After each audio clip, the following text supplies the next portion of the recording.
Hello.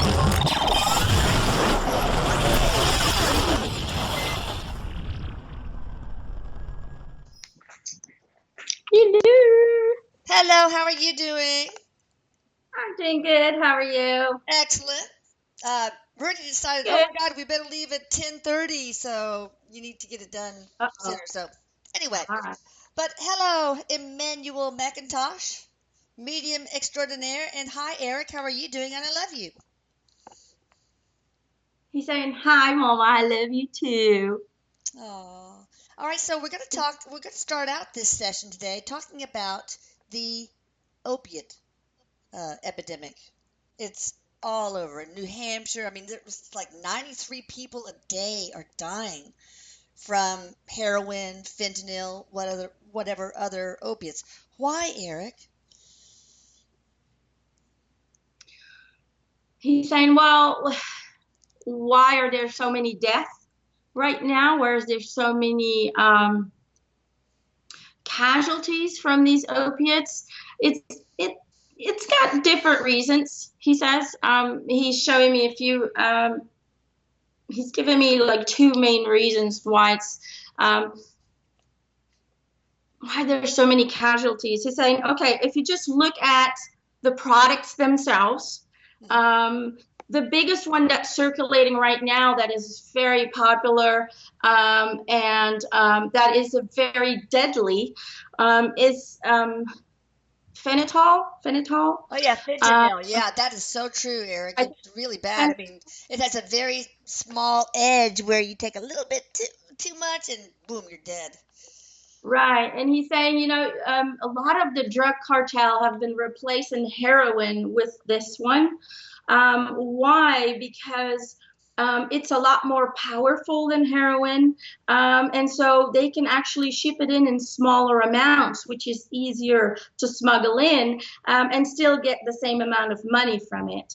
So it's not only cheaper for them to purchase as well or to make it as well, but again, it's easier to ship in. So they're basically starting to replace the heroin or any other substance of that matter with this fentanyl. Am I saying that wrong? I have no idea. You're doing good. That's Okay. I didn't even know about this crisis. This is all very new to me. I had no idea. well, I mean, maybe it's okay, not so bad in Europe. I don't know. I haven't heard from it over here, but it might be. I don't know. I usually don't watch the news, so I really am kind of out of all of that. I don't know. He's saying, okay, so there's two main reasons why this addiction has really gone into enormous proportion, and why the death rate is because, like you said, Mama, it is very fragile. If it's not cut right, and there's a little bit too much of it in there, it's deadly right away. So it's a very dangerous drug, and they mix it with heroin as well. So just a little bit too much of one thing and a little bit off over here, and it basically results in death. So it's pretty bad that right now we have to say that heroin is actually the safer way to go. It's pretty bad we got to that point, he says. But fuck, what can we do? This fucking world is going upside down, and that's what it is. So these two fucking great reasons why this is so enormous is, well, first of all, a lot of the opiates really are prescribed drugs from doctors. So what happens is, let's just call it the increase is kind of to blame to the carelessness of the doctors prescribing these prescription opiates or drugs like oxycodone and hydrocodone. And I mean, they're all part of the opiate family. So why do they prescribe them? Well, they're painkillers, right? So they prescribe them to dull people's pain, but they also boost dopamine, giving some people really a high experience. Yeah. So, the thing is that people, let's just say doctors nowadays, we really want to treat everything with a pill. We're trying to treat everything with a pill. And There's pressure to give a patient their money's worth, not right. walk out empty-handed. It's almost like, we're not allowed to have any more pain. We're not allowed to feel, basically, because people don't understand pain makes you feel alive. Pain, gives you a sense that, hey, there's something wrong. It's just an indication that there's either something mentally wrong, there's, you're spiritually away from something, or there's physically something wrong. So either way, pain is actually a positive thing. It'll help you to realize, something's wrong, something's not up. What is it? And then you really have to go inside and search for it. But what do? We don't like pain. We don't like pain. So we just, instead of listening to our body, we try to ignore it and we just numb it out. So, because of these doctors that are really, it's just easier when people are not in pain. So, they're easier dealt with. Here you go. The problem is that people's bodies start to rely on these drugs to deal with any kind of pain. He's kind of showing me how it kind of works in the body.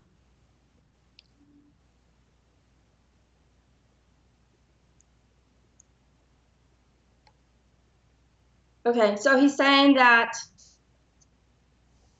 your body builds up a tolerance. So the more you use it, the larger of a dose you're going to need to get the same effect. So people become dependent on it, and your body naturally creates opiates that will be released when you hurt yourself. But if you're basically constantly taking these painkillers, he says, then your body stops its natural production, right? Endorphins, endorphins. Yeah.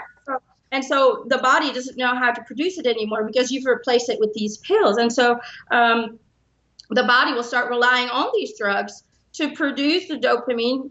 And as soon as you try to stop them, as soon as you say, okay, I'm done, I want to stop these pills, your body will go in withdrawal. Your body doesn't know how to function any longer. And the smallest pain, will feel like it's torture.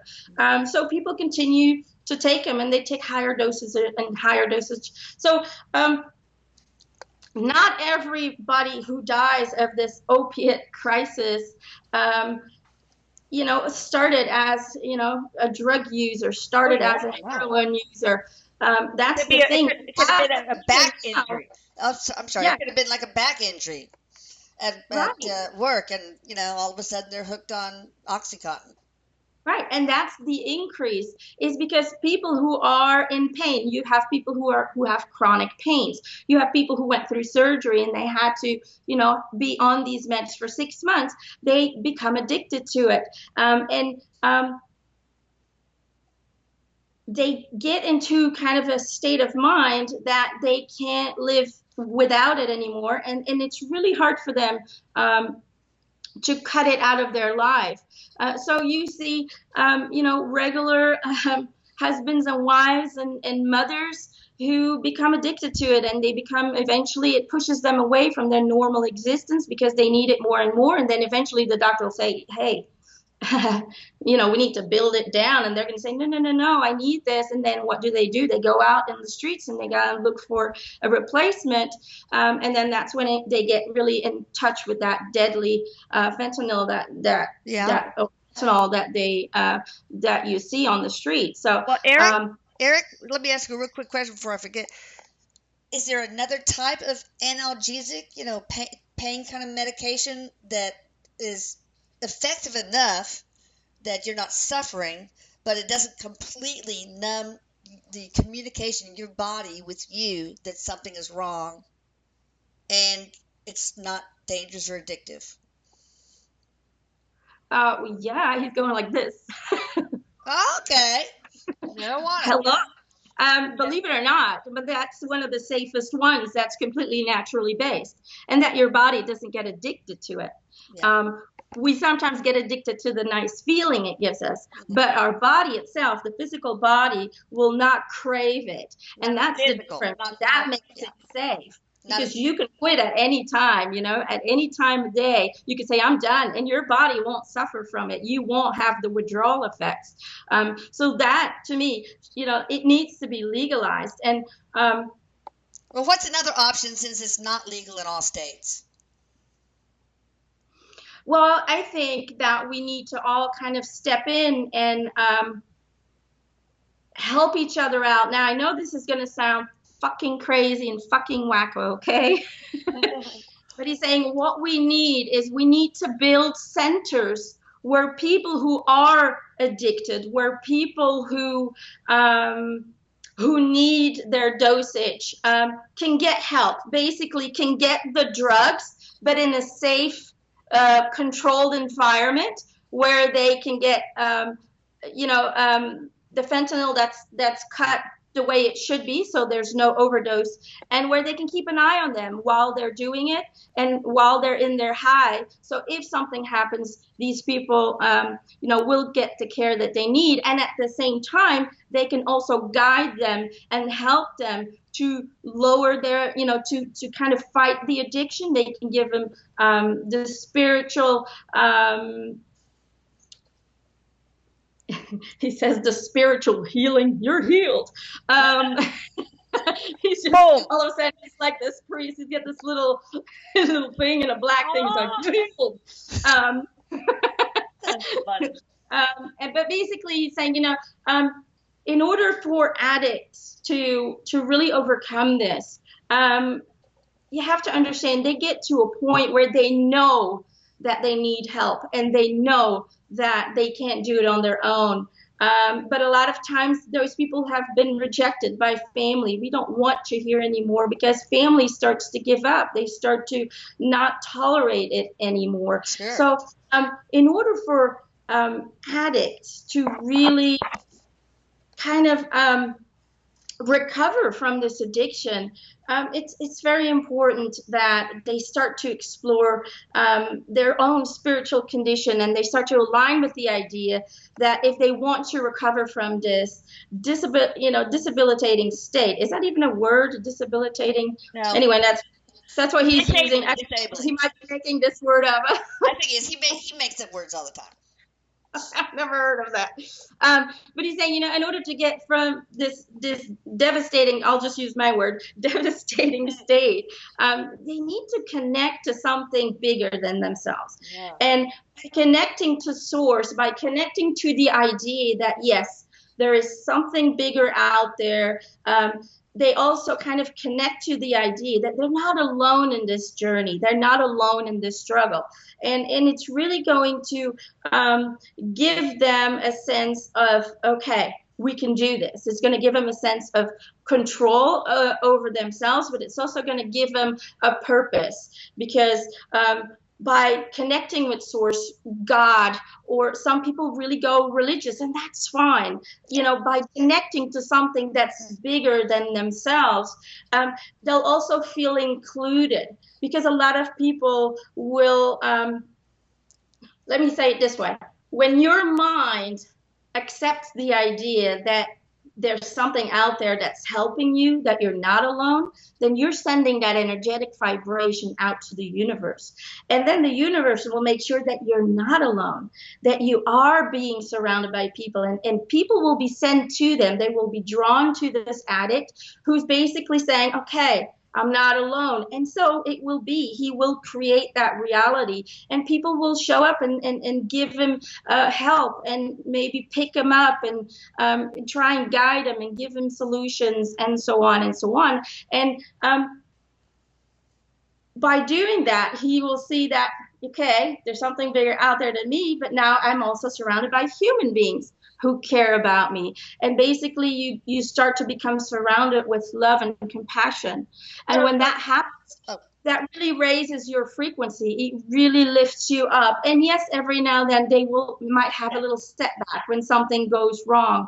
But as long as we don't give up on them and we give them that support and we give them that love, then that really is going to help them overcome this. And they're going to see their life, what they went through. A lot of times they will start helping others to do so. They will become volunteers themselves, or teachers, or guiding people. They're going to become the guides that other people need, because they know it's possible to overcome it. They know that it's very hard. It's almost impossible to overcome an addiction on your own without any sense of the self, without any sense or any connection with the spiritual source. Or any connection with the collective. You got to understand that you're part of the collective. How do they connect to source? It's really it's a decision that they have to make. The thing is, a lot of people sometimes need that darkness that they're in. They need that that really low, dense frequency in order to start realizing, how vulnerable they really are, and in order to realize how fragile they really are. So I know this sounds a little bit weird, but from that, they have the illusion that they're separated from everything, right? They have that illusion that they're separated from source. Now, from that illusion, you create kind of a wound inside of them, okay? They feel wounded, they feel hurt, they feel lost, they don't know how to overcome this. But from that wound, usually comes a sense of there's got to be more than this. Yeah. Okay. When people get to their lowest lows is when sometimes they can make really the bravest decisions and say, this needs to change or I'm going to die. Yeah. And a lot of them really do. And they do start looking for help. And the first thing they usually do is they go to a church and they pray. Yeah. And when we pray, then we're sending out that energy. We're sending out manifestations that we need help. We need help. We need to be connected. All right. I'm going to ask a segue to that, but before I forget this one, beside pot, since that's illegal in a lot of states, what did you say is another natural or whatever substance that people can take for pain? Crystals or whatever. He says, well, crystals can be very, very, they can be very powerful when it comes to overcoming addiction. However, it has one requirement, and that's one that's sometimes really hard to find in an addict. They need to fully 100% believe that this stone is going to help them out. And because of their state of mind, that's going to be really hard to do. Yeah. Okay. So I don't think that would be a good one to do. However, he is showing me something that looks like a flower, but he's saying that this is something that's not used, that's not known in the Western world yet. Huh. But he's making me feel like this will definitely come out in the next couple of years. What's it called? Or has it even been discovered yet, this flower? Doesn't have a name yet because it's being used by tribes locally. Oh. So there's not really a name for it yet, but he's showing me that it's a very powerful, it can also be used as a sedative. You can completely be knocked out with a certain dosage, and it's completely natural, and it doesn't do any harm to the body. You can't, because nowadays, the sedatives that they use in surgeries, there are risks attached to it. This is something that has no risks whatsoever. But he's saying, the Western world hasn't come in contact with it yet. He's saying that within the next 5 years they will, because Okay. there's a great search right now going on, and not a lot of people know this, but there's a great search going on with a whole bunch of scientists who are looking for different pain meds, who are looking for more natural ways of dealing with illnesses and diseases, and so it will be discovered. Now, when it comes to weaning off he's talking about that thing that you use, that I don't know what it's called. Low dose, Long term, low dose naltrexone. Yeah, just to something like give that. people a little background. Naltrexone is an opiate blocker, and if you take, and the tablets are like 50 milligrams, but if you take 4.5 milligrams, a really low dose at night after 9 o'clock, then it doesn't last in the body very long because it's such a small amount. And when it gets out of the body responds by tripling its endorphin release during the night. So it really helps a lot of pain. Endorphins are receptors are in almost every cell, and they're Right. so responsible for pain, for autoimmune diseases, for cancer, heart disease, anything with an inflammatory basis. So I thought, well, it'd be cool. Of course, they would have to be off the opiates, otherwise it can make you withdraw. But Yeah, but it's like it's almost like yeah, a transition. It's yeah, a right. transition, right? That I think it would, because a lot of these people, I think maybe well, I'm going to ask you, are some of these people suffering from endorphin deficiency, not dopamine or serotonin or other neurotransmitters? He's saying yes, there are a lot of people who are suffering from that at this moment. And he's also making me feel like usually medicine doesn't really pick up on it. They have no idea that that's what the problem It's is. really hard to test, you know, Yeah. it really is. And people are constantly in pain all the time. Yeah. It fluctuates. He says he's showing me kind of how it like fluctuates throughout the body, and they can't find anything wrong with them. They have no idea, so they just numb them and sedate them, and Yeah. But It's a yeah, shame. I we mean, it's still have a very, long it's, way to go. We still have a long way to go in understanding the brain. There's still a lot of things that we need to discover. oh yeah, got a long way to go, but it's so, it's so cheap too. With one 50 milligram capsule, you can make, put 50 cc's of distilled water in it, dissolve it, and take a syringe and put in your mouth 4.5 cc's. It costs less than a penny a day compared to these big drugs like the ones used for autoimmunity, like methotrexate and Concentrix and steroids and all that stuff. It's so toxic. He's going, Mom, and that's what the fucked up thing is about our society.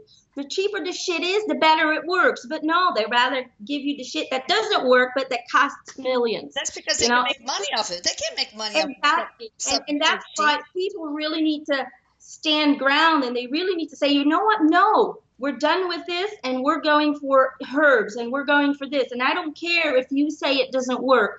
If you believe it works, I can guarantee you it will work. Okay? How do you think people used to do it in the old days? They didn't have Yeah. pharmaceuticals making pills. Okay? They used nature. Why do you think nature is there? It's there to provide everything you need. All we need to do is look, use it, test it, try it in different combinations, and if we could do that, then we can really block these companies that make billions of you staying sick, because that's what they want. I know They don't want to big keep you. pharma. The, This you big. stay sick, the longer you stay sick, the more money they make off of you. So it's up to us to say, stop, enough's enough. I'm no longer doing this, and I'm no longer doing that. I'm going to find my own ways. Yeah, And there are, talk to your doctor people if you have any of these ailments. Go to lowdosenaltrexone.org, I think it is, because pharmaceutical companies are not going to send pharmaceutical reps to educate doctors about this cheap exactly. thing. They And want, if the and so the doctor, doctors are going to, if you bring it up, a lot of doctors don't know anything about it. Forget it. Like this one guy, I told him about it. He has terrible ankylosing spondylitis, which is a severe autoimmune disease. It makes your spine rigid and it involves a lot of pain. And he asked his doctor to put him on LDN because I told him about it, and he did the research. And the doctor just laughed it off. Well, he got it online anyway, and now he is, for the first time in years and years and years, off of massive doses of corticosteroids and that very toxic methotrexate. He is able to work more than a full day instead of a half a day. It's been miraculous. So you got to fight, people. You got to fight for it. Anyway, Yeah. so there is something called autoimmune endorphin deficiency, and I bet you some of these people are self-medicating on heroin and fentanyl and other opiates because they suffer from this, and regular antidepressants are not going to work against that. All right, now I want to go on before we close.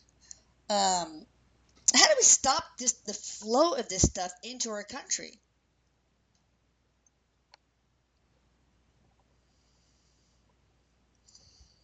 He's saying, here's another fucked up thing that everybody just go, what? Make it legal. Ugh. Take away the power of the drug trading or the drug smuggling. Take away the power of the mafia. Make it legal, but also attach some rules on it.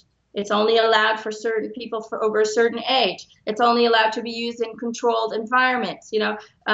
Try and make it accessible to everyone who needs it, but make it in a safe place. Do not judge, and try and help whoever is addicted, whoever does need these substances, and try and see what the root cause is of their addiction.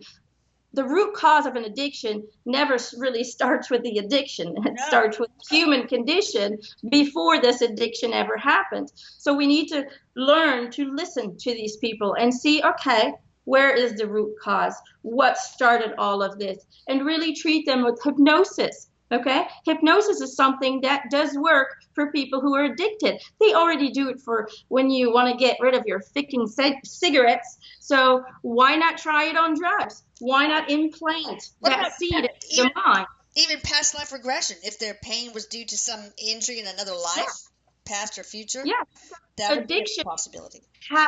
Addictions really have so many different individual starting points. It could be from a past life experience. It could be from a trauma as a child. It could be just from an accident. Mm-hmm. They're in pain. It could be from a mental illness. It could be from a physical illness. There are so many sources to addiction. But everybody says you're an addict. Boom. You just go straight over one line and you're bad. Okay, that's not how it works, people. We need to become more compassionate. These are people who are in trouble, who are in need of help, who are seeking help, but sometimes are afraid to ask, or they don't want to be judged, or they just want to be left alone. Sure. So if we can make it legal, we can also control a little bit more of who brings it in, where is it being given, and these people can have a safe place to do it at, where they can also receive the help and the compassion and the love and that feeling of, hey, you're not alone, we can do this, where they can get counseling, where they can get any kind of help that they need. That's how you do it. Take away the money inflow that comes from this. Okay, this is a multi-billionaire, thing, right? So take away, cut the money source, make it legal, and you're going to see that. And I know this sounds crazy, but making it legal would actually reduce the number of usage, because it wouldn't be so cool anymore. A lot of kids start on drugs. They start with weed and they start on something else, and then they move on because it's cool and they want to be part of the gang. Peer pressure is also one of the big, sources of addiction, unfortunately. So take away the coolness. It's not cool. It's just medicine for something. It's medicine for, if you look at it from a kind of a neutral perspective, really they're self-medicating themselves because they're not feeling good, because there's either pain or there's mental pain, or they're too far removed from source or from their spiritual self. So either way, they are medicating themselves. So start seeing it more as medicine, and you take away the coolness and you take away all the money that's involved in drug dealing and all of that stuff, and I can guarantee you that the addiction rate will drop immensely. But what about, of course, it's going to only be, you're saying, only be legal for certain people in certain circumstances and certain places. then that Well, means now, there's still going to be a black market for those who do not qualify. no, just for, let's just say adults, So if Okay. kids really want to try this, then they'll have to wait till they're 18, just like, they have to wait to drink a beer, same thing, Okay. right? Yeah, they might sneak in a little bit here and there, but it's not going to be a Massive multi-million dollar flow. Yeah. business, Okay. Anything else you want right? to go? You want to talk about this horrible epidemic before we close? I think I asked all my questions. Well, he says stop looking at it as a horrible epidemic, but start seeing it as a cry for help Yeah. from the human race. Yeah. There's something severely wrong. We're completely we feel so distant from everything, and we feel so connected from everything. And apparently, the medicine that we're using today is not helping us with the needs of the physical body. So not only do we need to evolve mentally, but medicine needs to adjust to the new things that are happening, to the new diseases that are coming out that they haven't even discovered yet. So let's all stick together, he says, and let's pop the lid off that shit of all making $1 billion of money off of keeping people sick. Let's make a pact. Let's say, you know what? That's it. We're done. We're going to look for our own things. And we're only going to invest in homeopathic methods, or, only buy homeopathic. If the number of buying these really, I mean, a lot of pills do more damage than they do good. True. Okay. When they reduce the sales of that, when we stop buying them, they're not going to make them anymore, and they'll be like, oh crap, the homeopathic stuff is going up, so they're going to have to change their business perception and really focus on bringing that and looking for new things in nature. So let's help them in that. Okay, they don't see it right now, but if we can help them in that, and really focus on those methods, then they won't have a choice, because the people eventually decide what happens, not a few big ass companies. Okay, well, one last question is this is a very unusual surge in opiate use, this epidemic. Is there a spiritual contract behind that? Yes. What's going on is, okay, so when it comes to the human consciousness, when it comes to our planet, we're in a shift, like we've been saying forever and ever. We're in a shift that started a few years ago, and so what that does is it creates changes within people, and what it's going to show is all the things that we're not doing so well in.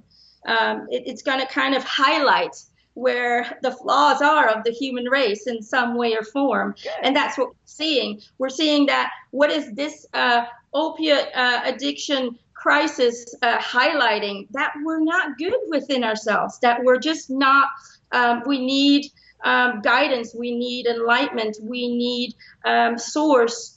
We need to reconnect. We need to reconnect to ourselves. We've been guided for years and years and years now to kind of follow the outer energies, the energies that are surrounding us, but that's not good for us. We need to follow our inner guide system, okay? The inner self, the higher self, that's your intuition. Right. That's your inner guide system. So what this is showing is that, hey, people, we need to start looking differently at the world, and we need to start looking differently at ourselves.